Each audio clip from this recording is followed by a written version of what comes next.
Hello, good morning people.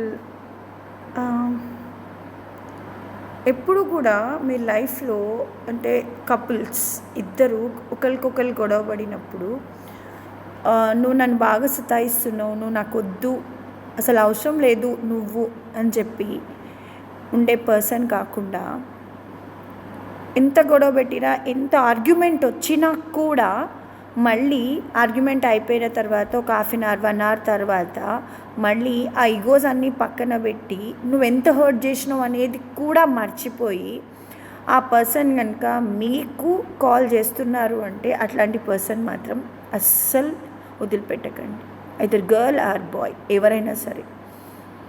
ఎందుకంటే వాళ్ళు అంటే ఇద్దరు ఫైట్ చేసుకున్నా మీరు ఎంత వాళ్ళని హర్ట్ చేసినా కూడా వాళ్ళు అదంతా పట్టించుకోకుండా దే ఆర్ అంటే మీతో ఉండడం ఇష్టం, మీ ఇద్దరి మధ్య బాండింగ్ ఇంపార్టెంట్ అని వాళ్ళు మళ్ళీ ఈగోస్ అన్నీ పక్కన పెట్టి మీకు కాల్ చేస్తున్నారు.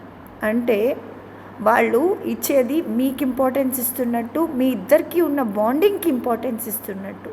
అటువంటి పర్సన్ ఎవరున్నా సరే, ఎట్లా ఉన్నా సరే, మీరు మాత్రం అట్లాంటి పర్సన్ అస్సలు వదులుకోకండి. ఎందుకు వదులుకొని అంటున్నానంటే, ఇప్పుడు బాండింగ్స్ అన్నీ బ్రేక్ అయ్యేవి ఎందుకు అంటే ఈగోస్ వల్ల, అండ్ సెల్ఫ్ రెస్పెక్ట్ అనేది ఒకటి కొత్తది స్టార్ట్ అయింది కదా, దానివల్ల. సో ప్లీజ్ మీరు ఎప్పుడూ కూడా ఒక స్టెప్ దిగాలి అంటే వాళ్ళ కోసం దిగండి, ప్రాబ్లం ఏమీ కాదు. అంటే మీ బాండింగ్ అనేది చాలా డేస్ ఉంటుంది, స్ట్రాంగ్ ఉంటుంది. అండ్ ఇప్పుడు గొడవ పడగానే నిన్ను బ్లాక్ చేసేస్తాను, నాకు వద్దు, నువ్వు అవసరం లేదు అనే అట్లాంటి పర్సన్తో అస్సలు ఉండకండి. వాళ్ళని మీరే బ్లాక్ చేయండి, మీరే వాళ్ళ లైఫ్లోంచి వెళ్ళిపోండి. Thank you for